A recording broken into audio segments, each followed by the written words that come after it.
एक ज़माना था कि मेरा नाम भी मस्तूर था।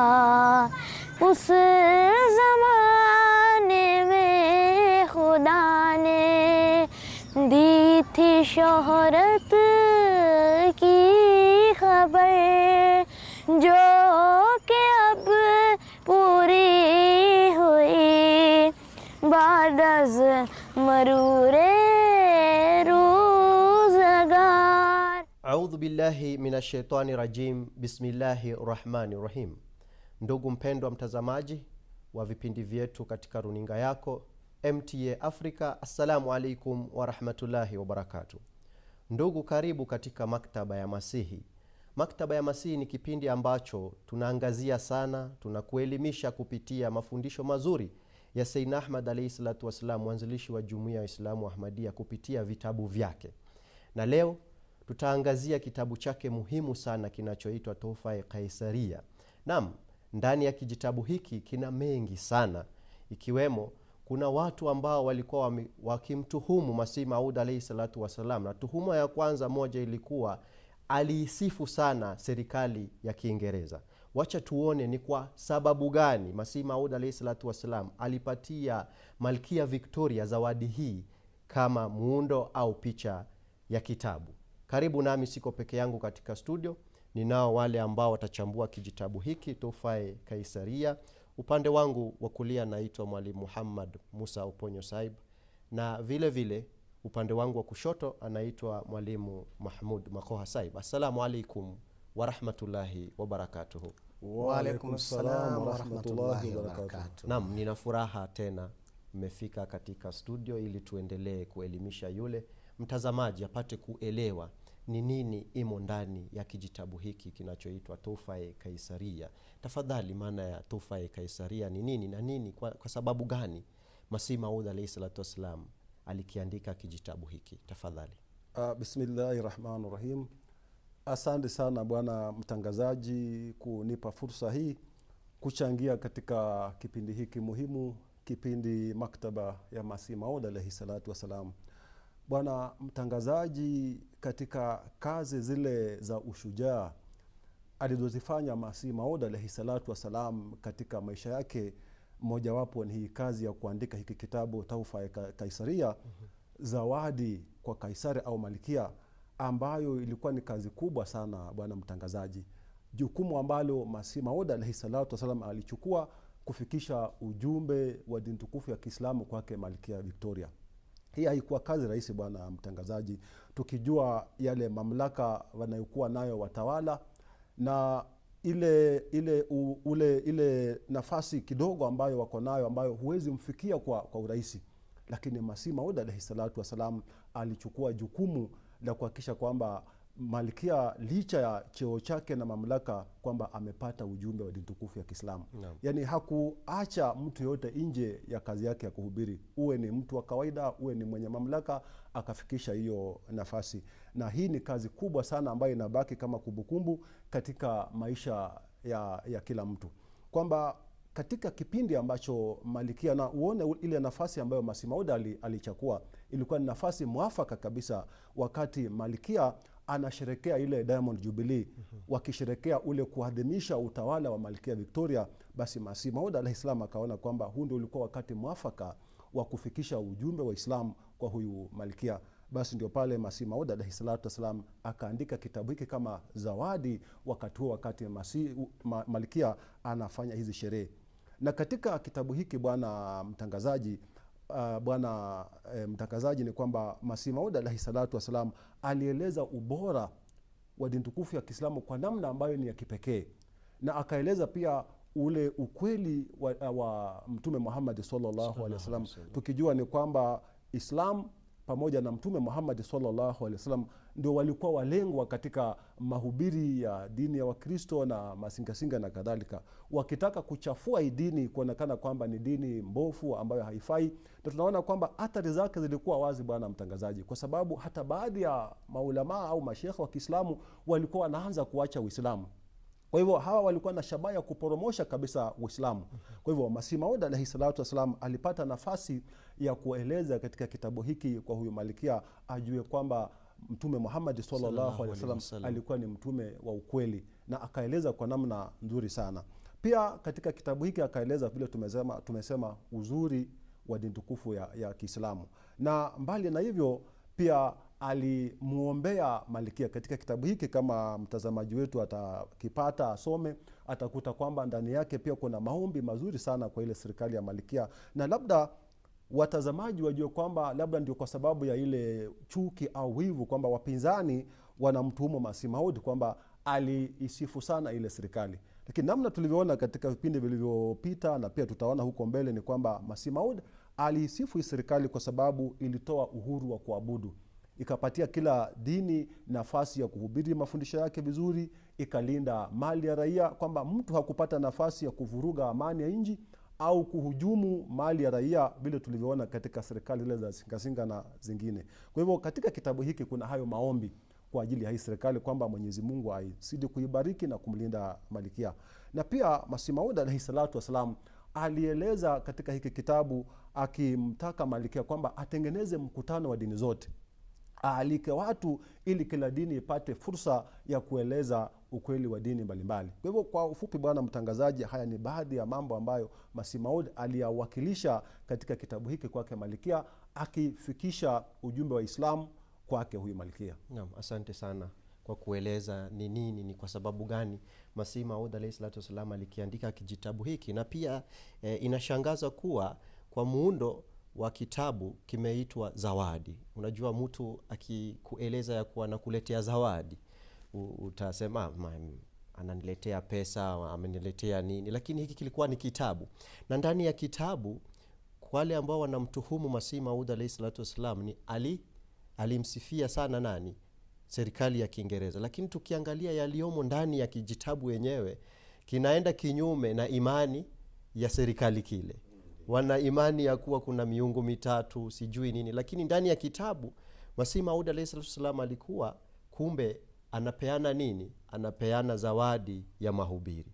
Naam, Mwalimu Saib, amani ni kitu mzuri sana katika kila nchi. Tunaangalia nchi ambazo hakuna amani, kuishi katika zile nchi inakuwa ni changamoto kweli kweli.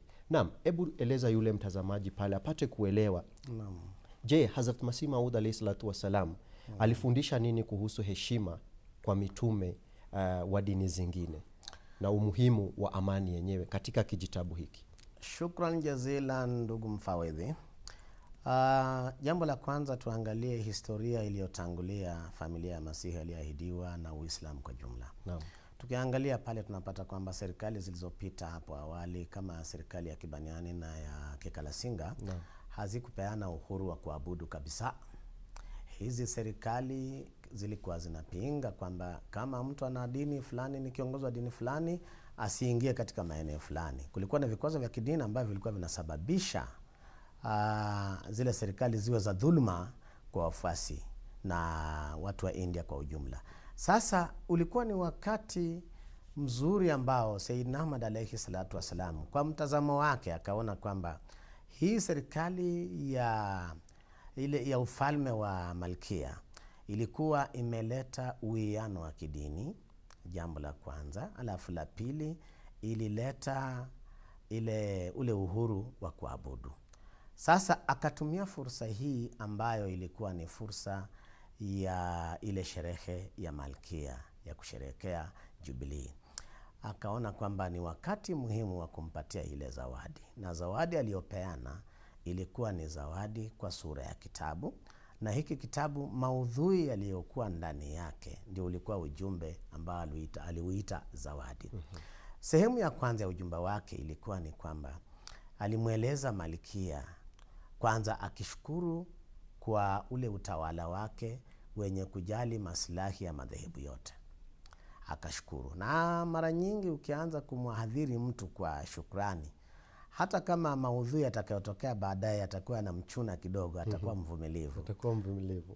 Sasa alimshukuru akasema kwamba kwa hakika umeleta uwiano mkubwa wa dini, tunashukuru sana. Serikali yako mashallah inafanya kazi nzuri sana. Sasa tumestawi, tumepata maendeleo kwa sababu ya utawala wako Malkia. Na akamtukuza, akasema muadhamu Malkia. Yani muadhamu maana yake una hadhi ya juu. Kisha baadaye sasa ndio akaja kwa lengo kusema kwamba kwa bahati mbaya watu ambao hawaelewi dini ya Kiislamu wanakuwa na ile desturi ya kuituhumu dini ya Kiislamu, na inakuwa kwamba kila dhehebu sasa linaangalia dhehebu lingine kama adui. Sasa akasema kwamba kuna umuhimu wa kustawisha amani na mshikamano, na kila dhehebu liwe rafiki kwa dhehebu jingine. Kwa mfano, wakati mtu anapeleka kidole cha lawama kwa dhehebu fulani, kwa mtume fulani, wakati mwingine inachochea hisia za wafuasi wa yule mtume. Sasa akasema kwamba haifai kuchochea hisia za wafuasi wa mtume fulani, badala yake tuwe na ule uwiano na mshikamano wa kuheshimu. Kila mtu aheshimu imani ya mwenzake. Ikiwa ataheshimu imani ya dini nyingine, itakuwa rahisi kustawisha amani ya kidini, na hata hii haitakuwa amani ya kidini pekee, itakuwa amani kwa raia wote, kwa sababu tayari itakuwa imeleta ule mshikamano na maelewano. Akasema kwamba pia ni muhimu watu kuvumiliana katika hali ya mawazo, kubadilishana mawazo. Kuna wakati mtu anaweza kuwa mnazungumza alafu anaeleza jambo ambalo ukisikia unaona kama linakuchuna kidogo. Sasa kuwe na ule uvumiliano wa kidini. Sasa akasema kwamba itakuwa vizuri kama Malkia katika ratiba yake ya serikali ataweza kuenzi hili swala la uwiano na uvumiliano na mshikamano wa kitaifa. Bila shaka hii itastawisha amani na maendeleo yatapatikana zaidi, na yeye ataombewa kwamba apate heshima ya hali ya juu kutoka kwa wafuasi wake, kwa sababu wale watu wote ambao anawatawala sasa ni wafuasi wake. Sayyidna Ahmad alayhi salatu wasallam akasema sasa anaomba kwamba Malkia apate hata na heshima ya hali ya juu kwa watu wake, waweze kuenda sawa na serikali na matakwa ya serikali yake na sheria, ili waweze kulibadilisha taifa la India liwe na mabadiliko ya kimaadili na uwiano. Hivi ndivyo alivyo mhadhiri Malkia katika hii zawadi. Naam, lakini kama ulivyosema kuhusiana licha ya upendo na uvumilivu ya dini, na pia licha ya kuwa katika dunia hii kuna dini tofauti, lakini bado lazima tuangalie dini ya ukweli. Ni dini gani? Mwalimu Saib, ama unasemaje? Kwa sababu katika kijitabu hiki Masih Maud alayhi salatu amekitaja kuhusiana na dini ya ukweli. Ni kanuni gani ambayo dini ya kweli inafaa ikuwe nayo? Na pia hapo nikikumbuka ametaja kuhusiana na jihadi. Je, amekielezaje mambo haya mawili?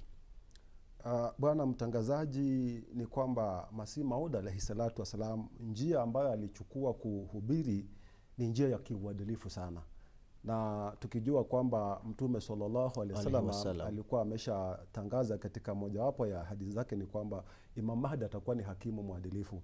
Kwa hivyo Masih Maud alayhi salatu wasalam alisimama katikati, licha ya kwamba alikuwa ni Muislamu akitetea Uislamu, lakini alitoa nafasi watu kufikiria kiuhuru. Na watu wa dini mbalimbali waweze kupata nafasi ya kuhubiri pia dini zao. Na anasema kwamba ikiwa dini yoyote, sababu analenga amani, kwamba watu wahubiri katika mazingira mazuri, sababu kama kuna furugu hata nafasi ya kuabudu inakosekana. Kwa hivyo alichokipigania Masih Maud alayhi salam ni ile mazingira mazuri ya watu kuhubiri ile dini yao. Na hizi ni mapendekezo ambazo alipendekeza kwamba ikiwa tufuate hii, na ikiwa Malkia angeweza kuingiza katika sheria ya nchi, basi hali ingekuwa nzuri na ile amani ingepatikana. Sasa anasema kwamba dini yoyote, iwe ni ya Kiislamu au ni ya Kikristo au ya kizingazinga, lakini dini yote ambayo ilipata kustawi, ikanawiri, ikapata ufuasi mkubwa na ikadumu kwa muda mrefu, anasema kwamba dini kama hii chanzo chake hakiwezi kuwa cha uongo. Unaona? Yaani atupilii mbali moja kwa moja kwamba hii dini si dini ya kweli. Anasema kwamba ikiwa dini imeweza pitia katika hii njia yote, kwamba ilipata uungwaji mkono, ikadumu kwa muda mrefu, ilipata ufuasi mwingi, dini hii chanzo chake lazima kilikuwa ni ukweli. Lakini kama labda kulitokea mabadiliko kidogo, tofauti kidogo, labda wafuasi wake wakaelewa kitu fulani vibaya au wakafasiri jambo fulani vibaya, basi hili alifanya kwamba hii dini inakuwa si ya ukweli moja kwa moja, ni makosa ya ile kuelewa na kufasiri. Kwa hivyo anaeleza kwamba dini kama hii lazima iheshimiwe, na kama ni kule kuelezana, basi watu waelezane kwa uzuri na waone kwamba hapa kumbe ndio kuna kasoro. Pili akasema kwamba mitume mbalimbali pia lazima wapate kuheshimiwa, kwa sababu hizi dini zote zimetokana na mitume mbalimbali. Sababu kama ni Ukristo, wao wanadai kwamba wanamfuata Nabii Isa alayhi salatu wasalam. Kama ni dini ya Singasinga, wana mtume wao wanamfuata. Dini mbalimbali za mitume mbalimbali ambao wanadai kufuata. Na vile vile Uislamu, sisi tukiwa tunamfuata Mtume Muhammad sallallahu alaihi wasallam. Hivyo anasema kwamba lazima hawa mitume waheshimiwe na wafuasi wa dini zile mbalimbali. Sababu kuanza kutupa maneno machafu dhidi ya mtume ambaye mimi namwamini au yule ambaye unaamini, basi inaleta uhasama na inaleta zile chuki, na watu wanaweza kufuruga amani ya nchi na machafuko yakatokea. Kwa hivyo ili tuweze kuishi kwa amani, tuheshimu hawa mitume wa dini mbalimbali. Hili la msingi. Alafu tatu, amezungumzia kuhusu swala la jihad. Akaeleza kwamba Mheshimiwa Malkia, ile ujumbe ambao wahi ambao nimepata kutoka kwa Mwenyezi Mungu Subhanahu wa Ta'ala ni kwamba jihad sio ile ambayo tunaiona leo, ambayo wafuasi wa dini mbalimbali wanazua furugu dhidi ya serikali ambayo ni serikali ya kiuadilifu, serikali ambayo imetoa uhuru wa ibada, serikali ambayo inalinda mali ya wananchi. Ni makosa kupigana na serikali kama hii, hususan akitaja serikali kama ya Malkia, kwa sababu tunaona katika historia kwamba ni serikali ambayo ilihimiza uadilifu, ikatoa uhuru wa kila kitu, watu wakawa na uhuru wa kuabudu, licha kwamba ilikuwa ni serikali ya Kikristo, lakini haikuegemea upande wa Kristo. Kwa hivyo Masih Maud al-Islam anasema kwamba kwa ule ufunuo aliopata kutoka kwa Mwenyezi Mungu, ni makosa watu kupigana dhidi ya serikali kama hii. Kwa hivyo kwa ufupi, bwana mtangazaji, utaona kwamba hizi njia ambazo Masih Maud al-Islam alipendekeza kama zifuatwe, basi itapatikana amani ya kudumu na watu wataishi katika mazingira ya amani. Naam, na hiyo pia inaweka wazi ya kuwa Mwenyezi Mungu Subhanahu wa Ta'ala ametuma mitume kadhaa, wengi tu sana duniani, na vyanzo vya dini zao zilikuwa ni za ukweli, ilhali watu wakaja wakaharibu dini zenyewe.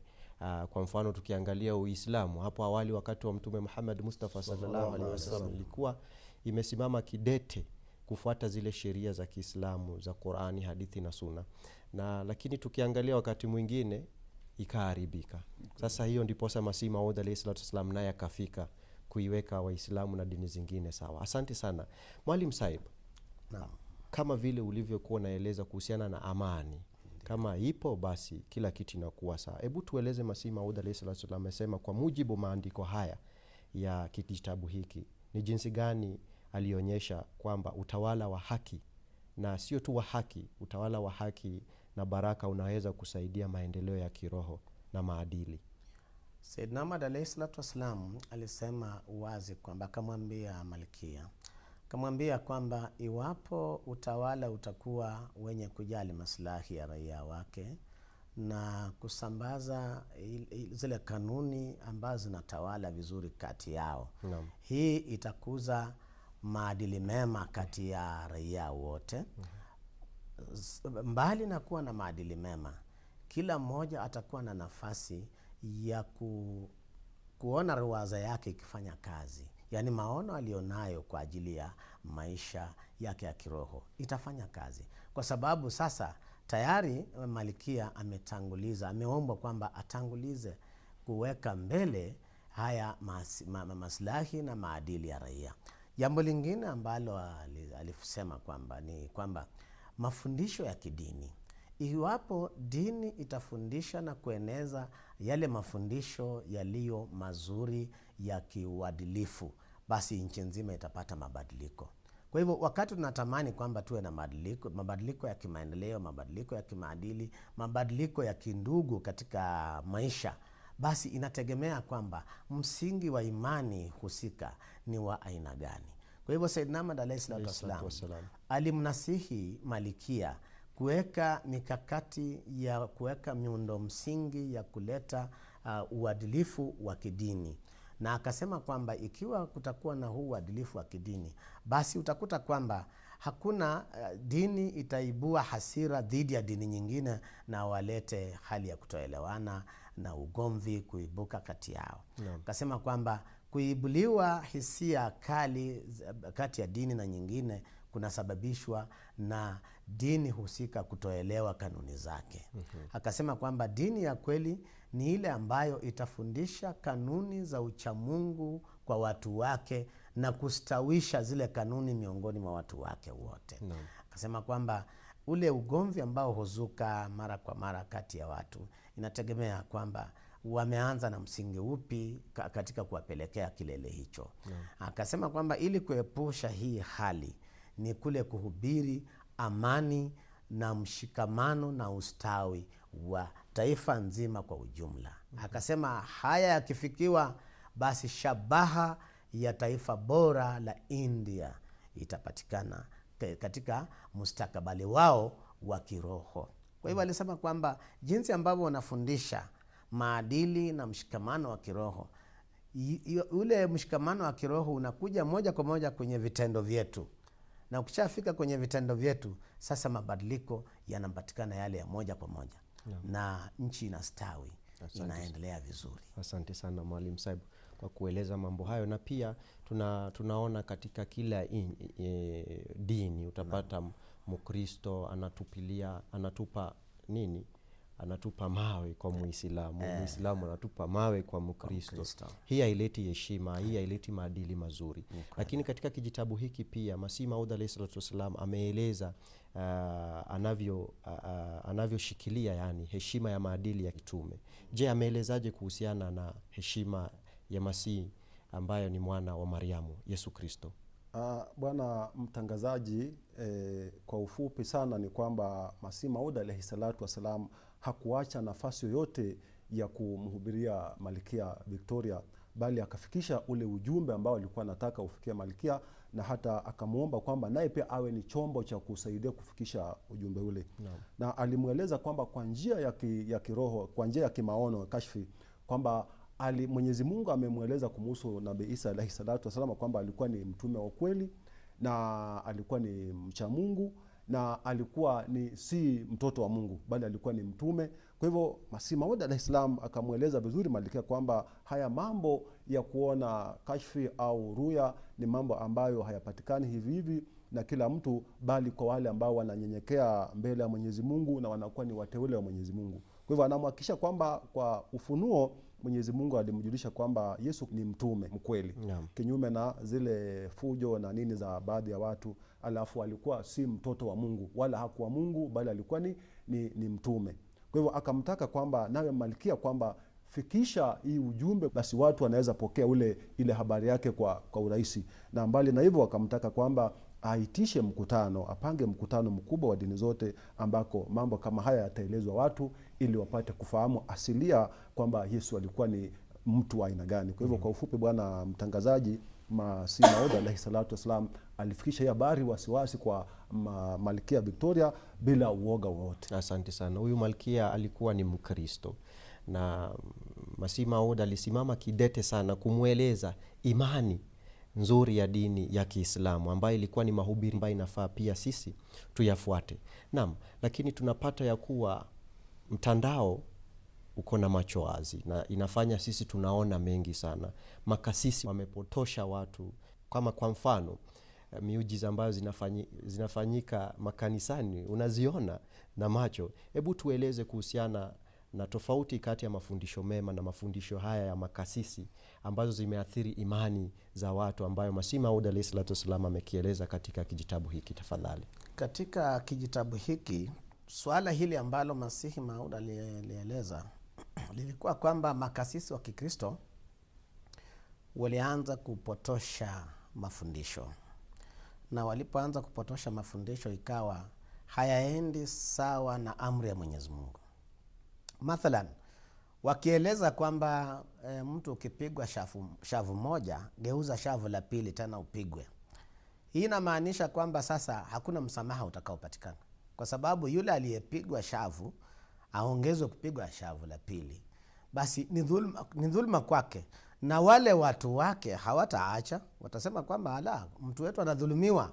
Sasa watakuja wavamie ule umati mzima na waanze kupigana pale. Kwa hivyo hili fundisho la makasisi hili ni la uongo, halifai kuingia katika dini. Bali pia nao mafundisho ya Kiislamu ni kwamba yule ambaye ameinua upanga kumshambulia mwenzake ndiye ambaye anainuliwa upanga. Lakini kama hawa watu wawili hawajainuliana panga, basi msamaha ni bora. Na akafundisha kwamba msamaha unakuwa bora kama utaleta mabadiliko. Na ikiwa hautaleta mabadiliko, basi inatolewa ikabu fulani ili ihakikishe kwamba yule ambaye alikuwa anateleza kumvamia mwenzake ameachia pale. Haya ndio mafundisho Sayyidina Muhammad alayhi salam alisema kwamba yaweze kuenziwa na kuwekwa katika mikakati ya kupanga kuasisi miundo msingi ya amani katika taifa hilo. Na akamalizia kwa kuomba akisema kwamba Malikia, sisi tunakuombea Mwenyezi Mungu afanikishe juhudi zako za kuleta amani na upatano katika nchi yako. Tupate mwelekeo ulio mzuri wa kimaadili na tuweze kila mmoja apalilie upendo na umoja katika roho yake kwa mwenzake kwa dini nyingine. Akasema kwamba ikiwa haya yatapatikana, basi ewe Malikia, serikali yako na ufalme wako ule milki yako idumu milele. Na akamalizia kwa kusema Mwenyezi Mungu akujalie staha na heshima kutoka kwa wafuasi wako na malengo yako yatimie. Amin. Amin rabbil alamin. Hiyo imeleta uadilifu ya mafundisho ya dini ya Kiislamu, mafundisho ya mwanzilishi wa Jumuiya ya Islamu Ahmadiyya ambaye ametoa kwa Muhammad Mustafa sallallahu alaihi wasallam ya uadilifu. Sio ile pua kwa pua ama ubadilishe huku upigwe, bali ile ya katikati. Asanteni sana kufika katika studio yetu na mmetufundisha mambo mema kuhusiana na Tufae Kaiseria. Asanteni sana na muweze kufika katika kipindi kijacho. Asanteni. Inshallah. Naam, ndugu mpendwa mtazamaji, umejifundisha vilivyo kupitia kijitabu hiki Zawadi kwa Malkia Victoria, na kuwa nasi tena katika kipindi kijacho tuendelee kuelimika. Assalamu alaikum wa rahmatullahi wa barakatuhu. आज़मान वाले ये नुस्खा भी आज़मा,